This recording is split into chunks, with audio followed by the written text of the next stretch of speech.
Radio. And today we have an awesome, amazing, super multi-talented. Let me I just could get say the into same it. thing about you. Victoria, listen. I just gotta just go through it. Okay, guys. Victoria is a Harvard graduate with her master's. She's a Mensa. She's a songwriter, a singer, a fitness print model, a mother, and what I would definitely call one of the smartest women I've ever spoken to on Iconix Radio. Get ready. And I'm getting my second master's. You're getting your second master's. Yeah.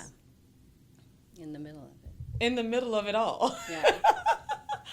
Victoria is here. Victoria, Thanks, normally I'm able to kind of fill out an artist or fill out a guest, but you are a woman of many colors, with a heck of a resume. Thank you. That you have also ventured your way, maneuvered your way through the industry with intention. Yeah. And you guys know I'm very big on intention. I'm very big on getting the job done. But this woman right here is something serious. So let's first start off with last night, girl. What happened? Oh, God. Let's just jump right into it because this just says a lot about you. Let's start off with last night. How was last night? You flew in. Yeah. You got on the flight, came down. Yeah, What's everything going on? was fine. I went to bed. I was like, what happened last night? I don't know. I went to bed, and then I woke up when I fell out of bed, and I landed on my left ankle. First of all, who falls out of bed? I don't know. I've never fallen out of bed, ever. But I landed on my left ankle really hard, and really hard. I thought I broke it. I was like, and so this morning I can't walk on it, and so I have crutches, and very random, but yeah. So I Instacarted. Can I say that? I Instacarted crutches. Shout out to Instacart, okay? Because you just never know. No, it was when an really artist great. is coming into town and they just might need some crutches. What you need. I couldn't go get them, so I Instacarted crutches and Advil, and here I am. Oh my! Talk about resilience, girl. Oh my God! But that just says a lot about you. Not to mention you had the makeup artist come through. Well, that's how I woke up. Is she called and said she was there, and I was like, oh, I forgot to set my alarm. This is how I'm not type A. I'd even forgotten to set my alarm. So she's there. She's like, I'm here, and I was like, oh, it's 7:30, and oh, my ankle. That's right. It's extraordinarily painful right now. Oh no! And I was like, all right, I'm gonna have to deal with this today. Here we go. It's like. It's just a challenge I had to deal with today. And you know what that means when you get back to the airport. You can get on. I'll be pre-boarded. Don't tell nobody I told you. But listen, I'm just saying. No, I'm gonna be in that cart. Go ahead and get that VIP treatment, friend. Listen, going in the cart with the beeping. Listen, not with the beeping, Victoria. The cart that beeps. Oh my God, Victoria! I just I just love everything about you. You are a woman's woman. Like you just got this thing about you that's very special. Let's talk about basically what's an average morning outside of visiting Houston, Texas. What's a normal morning for you? I'd say the majority of my mornings just are kind of regular because I have kids, and I wake up, I drag my 15-year-old son out of bed at about 7:55, and he leaves at 8. Fun stuff. I try earlier, but he just won't get up. Get them out of bed, and then I go to the gym 3 times a week, do weight training. And then I'm just, I'm either like writing music and recording it, or just doing whatever I can to get the music going, because I'm doing it full force. I told myself I'd take a year.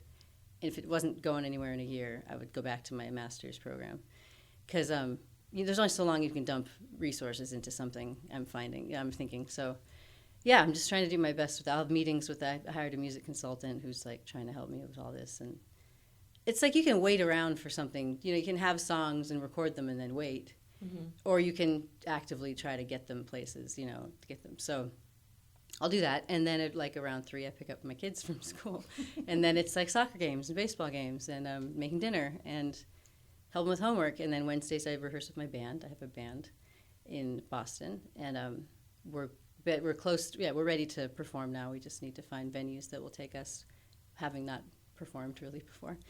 So I'll do that. And then when I don't have my kids, when they're with their dad, I go to New York where I have an apartment and just pursue the networking. I do networking there just to try to make contacts for music. And that's what I do.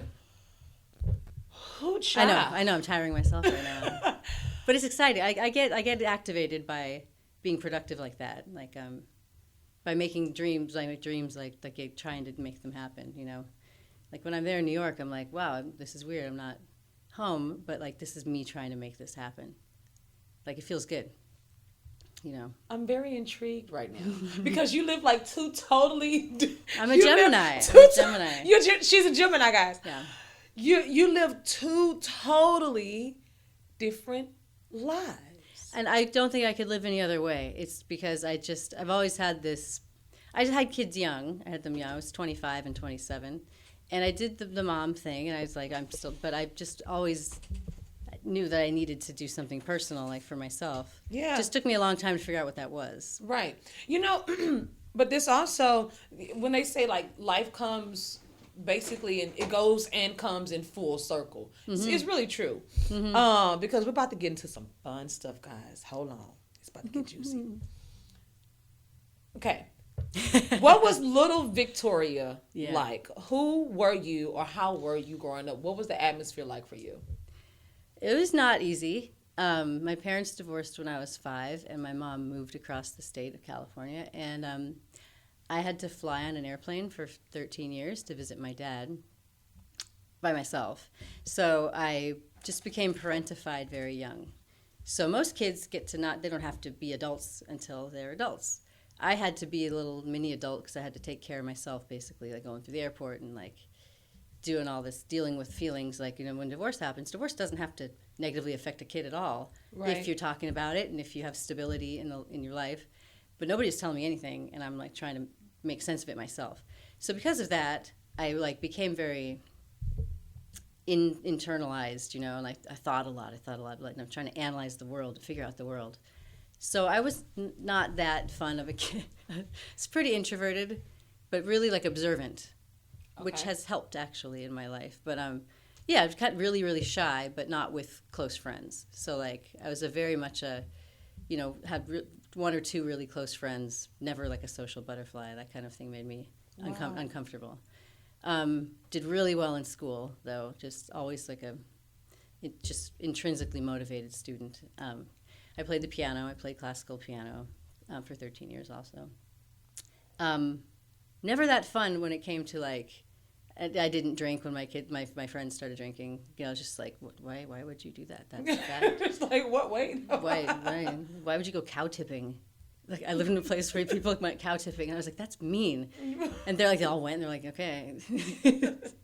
I just was very like, not fun because I lived a life where I couldn't be. Like I had to just like, when you have to do that, when a kid has to do that, it's like, you should kind of let them be kids.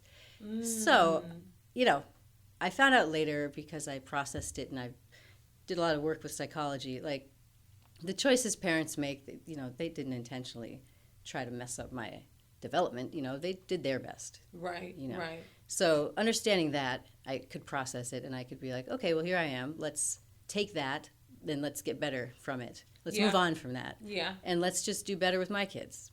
So there you go.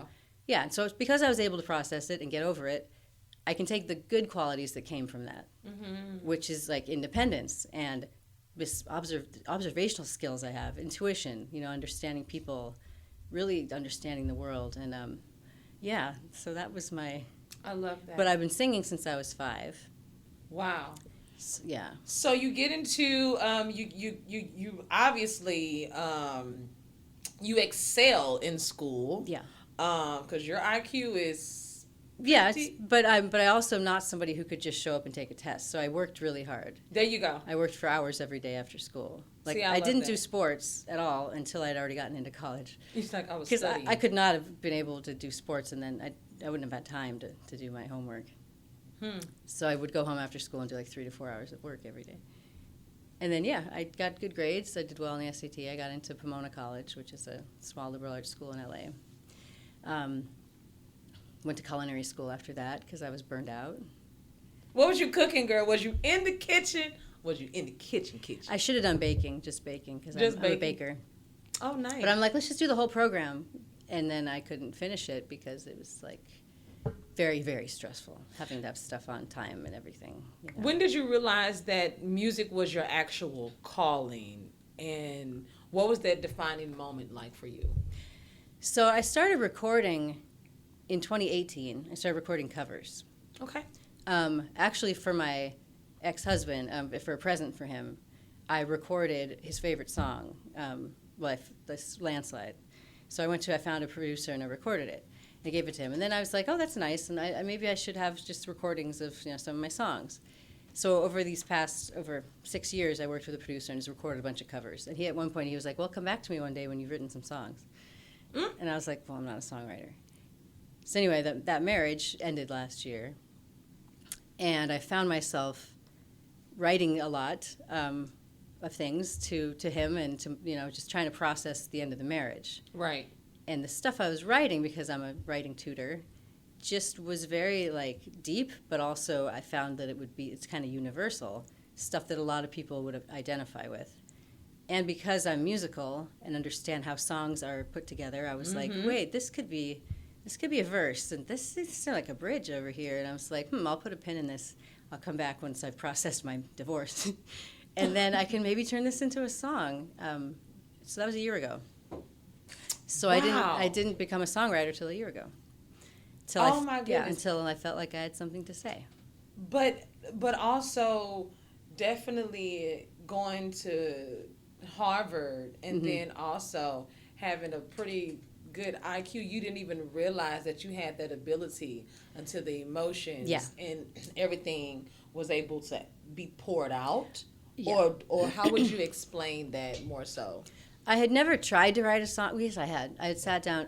I think I thought that songs had to start with music. I think I thought you had to sit at a piano and start with the musical part. Right. And that's what I had tried to do. I'd been like, how do I write a melody? How do I do this? There's nothing that came to my mind. Too much stress, baby. Yeah, and I was just like, I can't do that, so I'm done. I'm not a songwriter.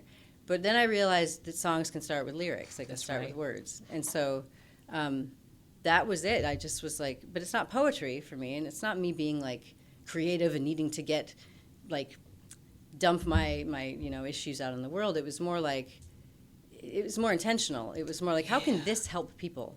Because I think people could hear this and be like, I'm not alone in this. They might like to hear this, that someone else is feeling this too. So it's actually more intentional. I write a song for other people, and I write it to be like, I want them to experience it and then enjoy it. I don't write it to get for me.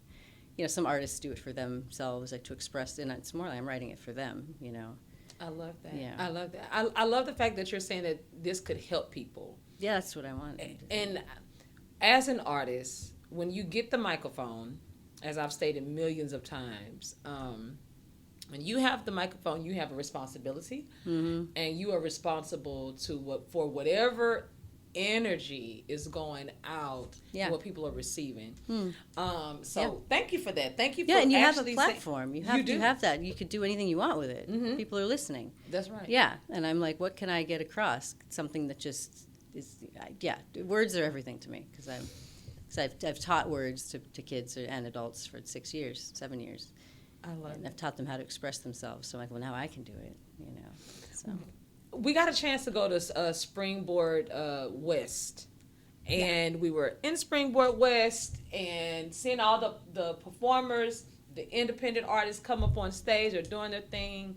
We get on the panel, my husband and I, Mr.Iconix, we get on the panel, we talk about everything that we're presenting, and I just see this little blonde lady. She's just bouncing around, talking to everybody, and I look up, she's talking to the photographer like, hey, make sure you get this. You just had and I was like, what does she do? Who is she? You get on stage and you start performing your music. You let everybody know. The first time I sang my song. Look, that's what I'm about to say. You told everybody, hey now, just letting y'all know. Yeah. The first time getting on stage performing my music for the people. Yeah. Hope you like it. Here you go. Yeah, and let me tell you, you let loose. I believe that your presence was definitely necessary. Your story was definitely necessary. And it still is definitely necessary because you're resilient. You're a woman who've experienced separation, huge life change, but you're still out here getting it. And you found another way to turn that pain into pleasure. Yeah. I mean, and a purpose. Being up there singing and purpose. Being up there singing to a crowd, there's nothing like it for a singer. You poured it all out there, baby. Yeah. You did this one song. Yeah. We've talked about it. Every time I hear the title, y'all listen to the title. I love that for you. Period. Listen. Yes. I couldn't understand how anybody could have the audacity, because I was about to say a lot of other stuff, but I was trying to find the right words. Great word. The audacity to say this in the situation that it was being said. The whole first verse is pretty, like the lyrics in the first verse are pretty. Now just listen to the title. The name of the title is again. I love that for you. Now. I love that for you. Girl. Gotta think of it that way. That's how you should say it. Man. Oh my gosh. Okay, so let's talk about that song. Yeah. I love that for you. Yeah. Okay. How did you create this song? So I'm doing my second master's, like I said, and it's all online. And I had a group, and we needed to do a presentation. So we're planning the presentation. I was, like I said, I got divorced and I had planned to go. It was going to be spring break, and my kids were going to be with their dad, and I'm like, what am I going to do for spring break? And I was like, I'm going to go on a cruise. I'm just going to go on a cruise by myself because I like cruises, and I want to just do that. So I booked a cruise, and so I told my group, I'm like, well, I'm going to be doing the presentation from the boat. I'm going to be on a boat because I'm going on a cruise. And they knew about divorce, and this one girl goes, nice, I love that for you. And I was like, first of all, people say that? I hadn't really heard that before. And then I was like, how do you know that's good for me? In my mind, I was like, how do you know that's a good decision for me? Why are you making that determination about something I'm doing? Right. It was kind of offensive, really, because she doesn't know anything about me. What if I go on the cruise and jump off it or something? What if I'm depressed? What if I become wild and I do whatever? Like, how do you know that's a good decision for me? I found it to be interesting. And I was like, I'm going to write a song about this because I think other people would find that interesting too. I wanted to explore that more. I love that for you. I was really, really fascinated with that term or that phrase, and that people were saying that to each other. I just found really interesting. See? And I did get up, I was really annoyed that she said that. Of course, I didn't say anything about it, but I was just kind of like, when people say that to each other, other people must feel like weird about it too. Right. And oh my God, it became a reality. Yeah. And you made it a song, and not only that, it just speaks volumes to basically how people communicate and how one simple phrase can turn into a song. And this lady now, are you guys still in contact with each other? No, but maybe in my next class I will be. She's we're in the same program. Wow. She won't know about. I don't know. Well, honey, we need to let her know there was a song inspired. It totally by your was inspired, 100% inspired by her. That's it, and that's what I love about being a creative. Yeah. And not only that, also being a writer and being an artist. Now you take that, you're promoting it, you're putting it out there for people to listen to, and then you're packaging an entire story for people. Yeah, that song is from beginning to end. It's a whole story. And I kind of want people to get the message from that. Like, don't say that to people. Say that's great, or say that's go great. Why not? I like it. I love that for you. But if it's something less than that, if you changed your hair. Oh, I love that for you. Okay, gotcha. But if it's something big like that, it's just sort of like, why don't you get to know the person better? I don't know her at all. Well, it wasn't that big of a deal. It was more just interesting. I found it interesting that she thought she knew me well enough to be like, I love that for you. Let's move on. I found it fascinating. That's all. I love it, Victoria. This is so good. Now, every artist, they have their own style. How would you describe your style of music? Adult contemporary is what I call it. Adult contemporary. It's just a genre that I think is sort of missing right now from popular music. It was around a lot when I was growing up, like Tori Amos and Sarah McLachlan and even Alanis Morissette, even though she was like, more like a rockish alternative. But there was a lot of music that was directed toward, at age, 30 to 60, whatever it is. Right. And there were a lot lyrically based music. I'm not targeting young people, I'm not targeting people who listen to, like different, just like stuff that is in a club or anything. Right. And I'm not targeting people who like, EDM stuff and anybody who's like at a rave or something. I'm targeting people who want to listen to listen to stories. Stories, yeah. And people who want to think about it, like what they're listening to, and might think about it later, like after the. So I just call adult contemporary. It's pop music because it's popular. If you think about what pop music, I never even thought about this till last week. Pop music comes from popular. It's just popular music, right? It doesn't mean a certain kind of music. So, but the thing is, it crosses genres. So I do some pop country, then I'll do pop singer-songwriter stuff like Sarah Bareilles-ish stuff that's piano-based. And then I do some like pop rock too. So it depends on the song.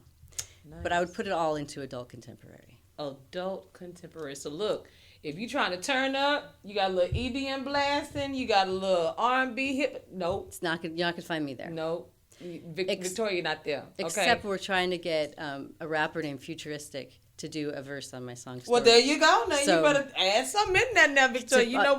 On my song Stories in your head, because then it needs something there. But yeah, nothing wrong with collaborating and crossing that genre too. I just won't be rapping. Come on, Victoria, you got a little A-boy in you. I can do a little Eminem here and there. A little Eminem. What's your favorite Eminem song? Well, Lose Yourself comes out pretty well when I sing that one. But my favorite Eminem song is Victoria, you know what? Dream On. The one where he samples Dream On is good. Which one is that? Shoot, Live for the Dream. Live for the Dream. Oh gosh, I can't remember the words right now. I like it. That's gonna be Stan. But Eminem, period. Eminem probably Stan. Stan's probably the best because he's good. Yeah, Stan is the best. The one that yes. The Didos, because he's telling a story and he's making a point. Man, and that's what I try to do. Like you're thinking about Stan after it's over. Yeah, you're like, wow, what a song. Like that's kind of what I'm trying to do. Make people think about it later. Yeah. Right. Look, writers are deep, and you really have to understand when you are. Understand. Stan. Okay. Yeah, I get it. You really have to understand that when you're dealing with just an artist or when you're dealing with a real writer. Yeah. Money Long, Dolly Parton. Yeah. People that Kendrick Lamar. Oh my God. He's a writer. You what you know about Lil K-Dot? Look. He's he's amazing. I listen because my son loves it. My son's 15, little 15-year-old skinny, he's got his whole playlist. And I'm like, what are we listening to? He's like, listen. And I'm like, oh, wow, dude can write. See? And he's challenging the listener. So he's someone who's doing it. He's doing it in a really good way. But there's not enough of that. I'm going to have to throw my girl out there. Nicki Minaj is a really good writer. I haven't listened to much. I listened to her older stuff, but that was good too. Super Bass. Love you, Nikki. Super Bass is full of a lot of good music. Do you understand what I'm saying? Yeah. Starships, like when you think of Lil Wayne, amazing writer. When you start getting really LeAnn Rimes, oh my gosh, Taylor. So with her, she's like, she writes a lot. She writes great songs, but I'm not going to. She does what she's doing fantastically, but her life experience is not as storied as some of these other people. Gotcha, yeah. So she's writing great music, but that's why like young kids like her because it's just more simple, Right, and she's doing her job fantastically. But what I love is someone like Kendrick Lamar or someone like these people who have had really interesting stories, so they can get deeper. Right, yeah. And that's why I didn't try to write a song when I was 20 or even 30.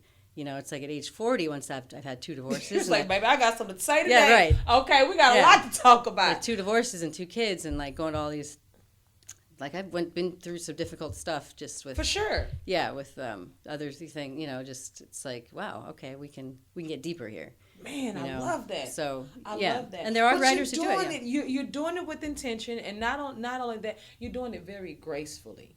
You're doing it very, very gracefully. When you talk about team, because obviously you're new to the industry. Yeah. But she ain't just new. You're working and you're maneuvering in the East Coast, in New York. Yeah. You're networking with people. You're a fitness model. Okay. Let's kind of everybody get a tiger mat. Go look up tiger mat. Tyger. Yes, a sponsorship, advertisement. This has been. I can't do that. Can I not say that? Oh yeah, girl. We're trying to get the sponsorship. Go ahead. Oh, we want that. That's good. So, are you ever in the gym and you're doing like the TRX and you don't quite know where to put your feet to do your, you go back and you're doing your pull up, because if you do too far, it's going to be a different feeling. If you have a tiger mat that has numbers on it, you're like, oh, I put my feet on the 8 every time. You'll remember where to put it, and then you'll have this, it'll be lined up. You'll never have to wonder again. Like if you're doing a plank, where you should put your hands. Anyway, it's a great product. Look it up. Look it up. Okay. Tyger. Okay, yeah, look, so advertisement. Now you can see what you can get right here on Iconix. No, I'm just kidding. So I do like photo shoots for that product. That's awesome. For them to use in their campaigning, for their advertisements and stuff. So. No cardio, all muscle, all weightlifting only, or I do weight training 3 times a week. Okay. I don't do cardio. I don't watch what I eat. Wait a minute, Victoria. Victoria, what you say? You said I don't watch what I eat? No, but I don't drink really. So that's important. But wait. Okay, you say I don't drink, but I don't watch what I eat. So does that mean like you'll get a slice of pizza in the morning? I've eaten pizza in the morning a lot. No. Last night I got Jack in the Box. I had the number 18. You know they got 18 meals? More than 18. I got like 20 something. Yeah, right. I got the McNugget meal and I ate all of it. I did, like I wouldn't used to do it. When I was younger, I'd be like, well, baby, while you're here, you better get you some Whataburger. Water? Whataburger. I've never heard of that. WADA? Wada? No. Yeah. Okay. WHATA. Oh, Whataburger. Whataburger. Yeah, okay. Well, we call it Whataburger because we country girl. I'm sorry. Right. My bad. Okay. Y'all know. I will. It's so I love burgers good. Are my favorite food. Oh, well, Whataburger? Girl, listen. And then get you a little shake because they got So this is the thing, though. Women or men too, who just do cardio, they can't eat whatever they want because they don't have muscles to burn off what they're eating. Okay. Because cardio, all that does is burn off what's in your body at that moment. Okay. It'll burn 300, 400 calories of what you have. So if you don't have much muscle, it's just going to burn the muscle you have. It's going to eat away your muscle. So you got to lift the weights. If you lift weights, if you have muscle tone. You see? Like right now. Let me see yours. Come on. Let's show them what it look like. Yeah. This. Yeah. Okay. So like right now, my body is burning. My body's burning calories right now because I have a lot of muscle. Just sitting. Right. So you can eat burgers, you can eat ice cream, you can eat whatever because your body's going to burn it. No wonder you slanging them crutches around today because I was like, she is gone, child. I was in flats. And I didn't know that for years and years and years either, Wow. I think this is such an interesting interview for me because not only are you a Harvard graduate, you're going back for your second degree. Yeah. You're persistent in doing your music. You've performed for the first time your music this year. You're over 35 and you're like killing it. You got a photo shoot today? Let's talk about your photo shoot. I'm just like, I'm old enough and everything. I'm just like, if I'm going to do it, I'm going to do it. That's it. I want to know that I've done my given it the best shot that I can. And if it doesn't work, at least I've gone full force and I've tried my best. Because it's like there's a lot of talented people out there, and it's just like everyone can't make it, and it might not. But at least I'll know I've tried my best, so that's what I'm doing. And you also submit music to artists as well.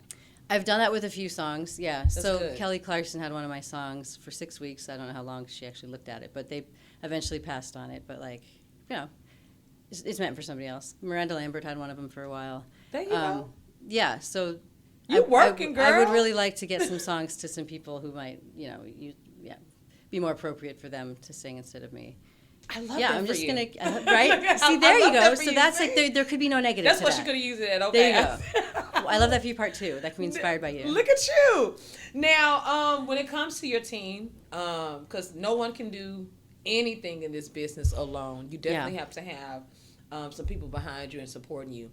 Who's on your team? And let's give them a shout out. So I just realized that part. Not just realized, but I just was like, I got overwhelmed with everything a couple months ago, and I was like, okay, I got the music figured out. Yeah. But so I'm working with a producer named Dan Searle. It rhymes with Pearl. Dan Searle.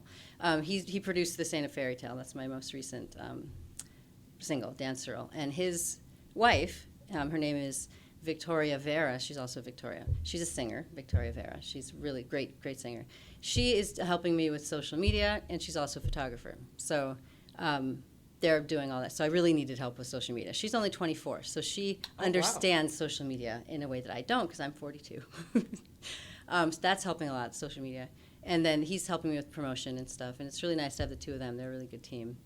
Nice. I just hired somebody to help me with branding. There you go. Because I don't have I didn't know what to do with that. I'm very bad with graphic design. You were an introvert as a kid. You want to try to figure out. I still am though. I'm not comfortable in big groups. Victoria, really? I'm good. I'm comfortable if I'm in a group, if I'm doing something I know I'm good at. Oh, okay. You know, when I seen you at Springboard, child, you were talking, bouncing, and going. Well, that's also because I'm a mom, and I'm how it is. As you get older, you just naturally gain confidence. Yeah. Because you have to. There you go. You have to be there to defend your kids. If you need to. That helps me. But if I'm in somewhere I don't know really what I'm doing, I'm just going to stay in the corner. Sitting back, huh? I'm sitting in the corner. I'm just yeah. Some people get here's kind of the difference between extrovert and introvert. Extroverts get activated by groups of people. Mm-hmm. They gravitate towards groups because that activates them. I get tired by groups of people. I get stressed by groups of people. I can do it. Right. I can fake it.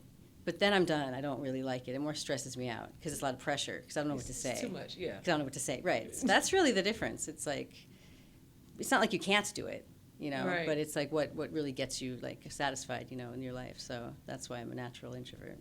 See, we learning more about a lot of stuff today, but it only gets better because there's some music coming out from Victoria. Yeah. Let's talk about what's coming, singles, EPs. Mm-hmm. What's happening, girl? So one came out on the 21st of March that we're still promoting. It's called This Ain't a Fairy Tale. It's doing pretty well.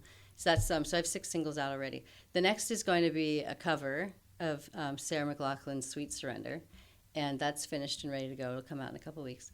Then we got another country song called But You Never Do. I think I'm going to make an EP of country songs because I have 5. I'll have 5 by then. Oh, you've been in the studio working. Yesterday I came from Nashville where I recorded 2 songs. One called Ticket Out of Town. So I'm going to have, so if people know, so Sliding Doors, This Ain't a Fairy Tale, I think Cushion Your Fall could fit there too. And Ticket Out of Town, I think, and then But You Never Do. Those 5 could make a country EP. So I'm thinking of doing that. After Sweet Surrender. Okay. Yeah. So there's some fun stuff coming. Let's talk about your social media. Where can people find you and support you? So Instagram, my name's Victoria Tyler NY. Because Victoria Tyler was taken, but I needed to show back when I was doing intentional getting into it, I must live in New York. Right. So I put it NY. Victoria Tyler NY. And then I'm on TikTok now under Victoria Tyler Music. And then anywhere else online, just type Victoria Tyler. I'm kind of the only one that pops up. And so YouTube, just do Victoria Tyler Music also. And then my website is victoriatylermusic.com. I love that. What should listeners expect when they listen to your music? They should expect an experience that will make them think. That will, first of all, it'll be there's 2 types of listeners. I learned this too. So I'm telling you all this stuff. I learned it from other people. Okay. I learned it pretty recently. There's 2 kinds of listeners. There's sonic listeners and then there's lyric listeners. So most people gravitate to the sound of the music. They don't pay as much attention to the words. Other people pay more attention to the words and less to the music. So I want to make sure that the music is, interesting and it's pleasurable too. Mm-hmm. So you're going to hear a song that's has a good hook, and that's going to stick with you and be catchy. But then you should expect lyrics that will make you think and that will challenge you too. Some some difficult words you might not have heard for a while, like the word solace. Most people don't think of much. Poison laden is in a word in a song coming up. Poison laden, I thought they could handle. The word poison, because it is what I wanted to write. So if you like country, there's expect some good country, but it's just expect stories. I tell stories. Telling stories. Yeah. Being a part of Mensa, let's talk about that and how important that is for you. So that wasn't intentional. You guys might be able to understand this. When your kids just say you're stupid, I don't know. Mine were just like, you're not that smart. And I'm like, I'm pretty smart, I think. And they're like, no, you're not. So I decided to get my IQ tested because I never had. Hold on. You decided to get your IQ tested? Yeah, because I just wanted to like prove it to them. It was like 3 or 4 years ago. I'd never had it. I'd never done an IQ test before. I just wanted to see. I was like, I wonder what my IQ is. So as an adult, you chose to get as an adult. Because just kind of I got curious about it. And I was like, I wonder what my IQ is. So I went and got it tested, and then I got like an email that said, congratulations, you've gotten into Mensa. I was like, I wasn't trying to get into Mensa. It turns out that it was Mensa who had put on the test. They were the ones who had administered it. And I was like, oh, well, that's interesting. And so it's like part of you can decide to join them if you want to. So people don't really know what it is these days, but it's an organization for people who are technically in the top 2% of intelligence, that kind of intelligence, which is basically, it's based on your typical problem-solving logic kind of skills. It's not about like relationships. It's not like EQ or anything. But it's, so the intention of the club is to have a place where you can get together with other like-minded people and have events that are, where you challenge each other also, and you can like have book clubs and you can just do stuff that is like good in the community. So one thing I did was help grade essays. We had a scholarship fund, for people, and so all these essays were submitted, and I helped choose who got the scholarship. Try to take people's collected intelligence and help the world. So get like if that's what we did in America, if we took every scientist that we have and put all of them on one thing, we would do a lot of great things. So it's kind of doing that. Amen. I love that. And what ended up happening is I joined their Facebook group, and there was this little blurb up saying, we need an editor to join our bulletin, the Boston, I'm from Boston, the Boston newsletter. And I'm like, I'm an editor. I do words and stuff. So I was like, I'll help you out. I can bake and do your editing. Come on. But I was like, I'll help you, because I thought it was going to be like editing, proofreading. Right. He's like, oh, great, thank you. Good, here you go. I became the editor-in-chief of the newsletter, dumped in my lap. And I'm like, what? And it was really hard. I had to put together the actual newsletter by myself. I did that for 2 years, just because that was hard. So yeah, I was the editor of the Boston Mensa newsletter for 2 years. But it felt good, that I was, to have that. And this was just recently, a couple of years ago. Yeah, right? I did it from 2020 to 2022. And then I was just like, hey, I'm not getting paid for this. And I'm starting my new master's program, so I'm sorry. I have to hand off the newsletter. Wow. So, yeah. You are just so amazing. You're so intriguing. And it's like you are a never-ending story. I was married, and my husband never knew all my stories. Yeah, I've gone through they're like stories will pop up that I haven't thought about. They only read the first chapter, baby. We got 13 more to go, boo. You got more to read. But now you're giving it to the world, and you're delivering it in an amazing way. And I just want to say congratulations. Thank you for coming to Iconix Radio. Y'all will be able to listen to Victoria right here on Iconix Radio. Also being a part of Springboard was absolutely amazing. Barry Coffin, the Springboard Takeover was great.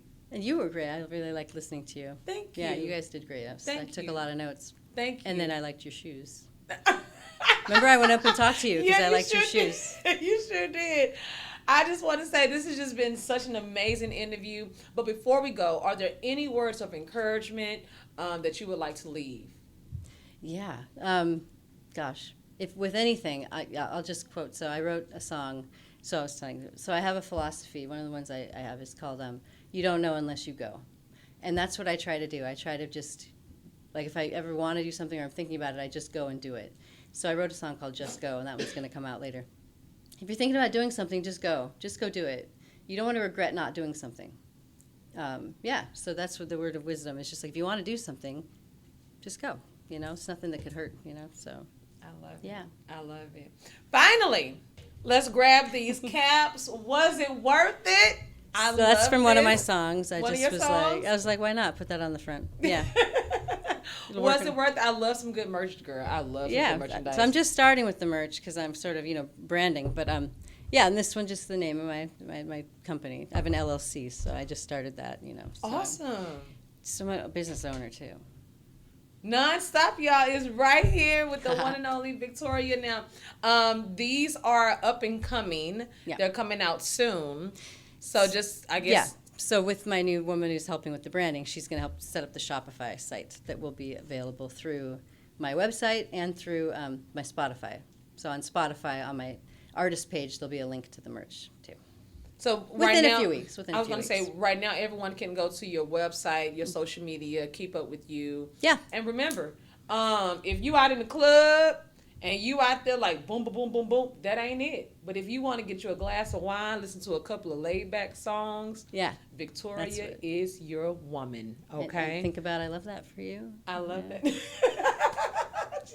I love it. Okay, guys, stay tuned. It is the one and only Rosii here with Iconix Radio. Victoria, thank you so much for being a guest. But we're about to play a game, girl. Okay. Are you ready to play a game? Ready. Yeah. Okay, guys, we'll be right back. It's your girl Rosii with Victoria. We're about to play a game. I love games. What's going on, guys? It's your girl Rosii here with Iconix Radio, and it's time to play a game. It's time to play a game, and Victoria is here. Victoria, are you ready to play a game? I'm ready. All right. Now, I'm going to ask you a question. I'll give you a few choices, and you just give me the right answer. Okay. And you got Mr.Iconix in here to help you out, so. Oh, okay. Yeah, All right. Yeah. Okay, good. Okay, here we go, guys.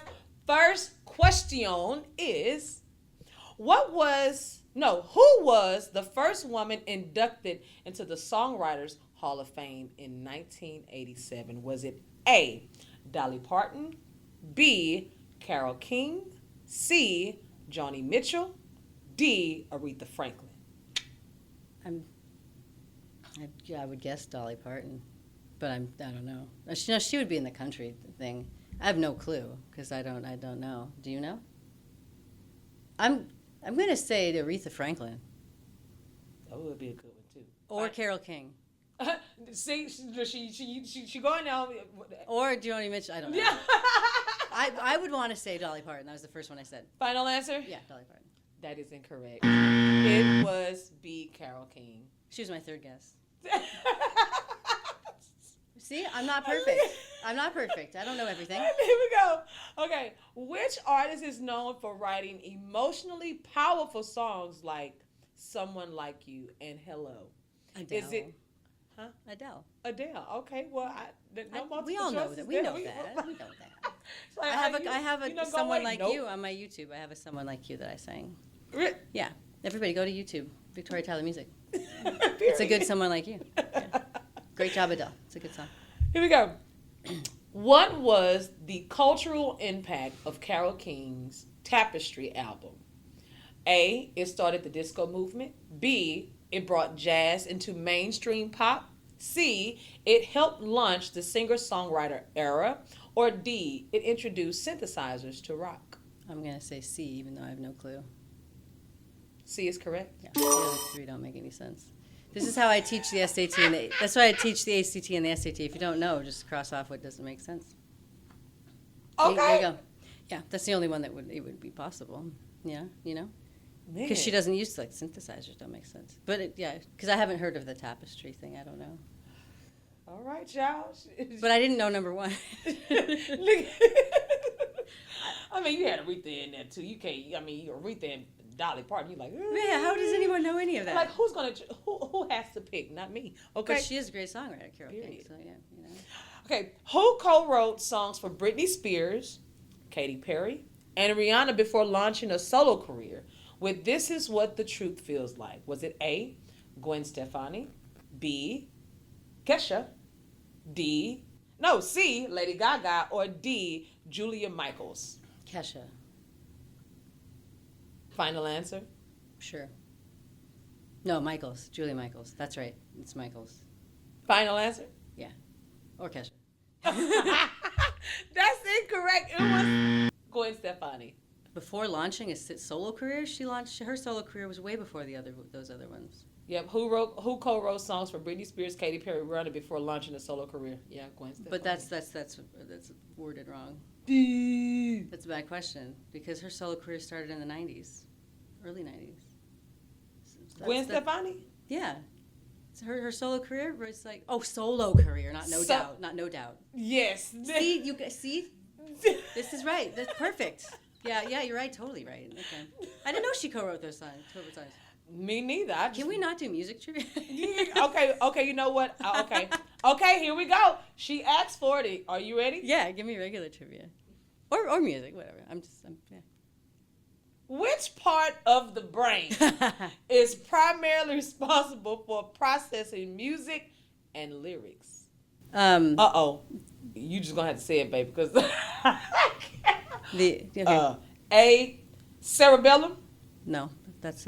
I know this. I took neuroscience. That's just a brain. B, hippocampus. Maybe. What are the other two? C, temporal lobe. That's feelings. Keep going. D, frontal lobe. No. Frontal lobe is cognitive processing. Hippocampus is generally memory, so temporal is. I'm going to say temporal. Is that your final answer? Yeah. Hippocampus is memory. Was that right? All right. Yeah, temporal lobe. Yeah, that's correct, y'all. I mean, I wanted to be a neuropsychologist, so I'm actually pretty good at that stuff. See, let's keep going down that road. Look, I'm like, wait a minute. Well, girl, once again, she's done it. Victoria is here, guys. Singer-songwriter, Harvard grad, going on her second master's. She's a storyteller, very impactful, empowering woman. Thank you. And you're amazing. And I'm just hoping to connect with, if it's one person or 10 or whatever, just so that they know they're not the only one feeling something. That's what I'm really trying to do, is just connect with somebody out there, and they can be like, oh, I'm not the only one, you know. And if it connects with more, then that's great. If it turns into being something I can do, you know, professionally, then I would like to do that without, you know, to sustain, you know, money-wise. We'll see. Yeah. Thank you for your transparency. No, thank you for your transparency. Thank you for just being an awesome, amazing creator. A creative and utilizing your brain and your heart. That's other advice I have for people. Just be authentic. There you go. Don't try to be something you're not. Just be authentic, because people can see through that usually, you know. Just people like authentic people. I think that's another one. Just go and be authentic. Guys, that signs, seals, and delivers the message and the interview for today. Great game. She won, y'all. We're going to let her have it, okay? She won, because I was like, baby, I don't want to have to show you the options, but I was about to show her these options and give her the answer at the same time. But that's me. Y'all, it's your girl Rosii here with Iconix Radio, the amazing, the beautiful, the multi-talented, the smart, the brilliant, okay? The one and only Victoria, guys. We'll see you guys next time. Thank you. Bye.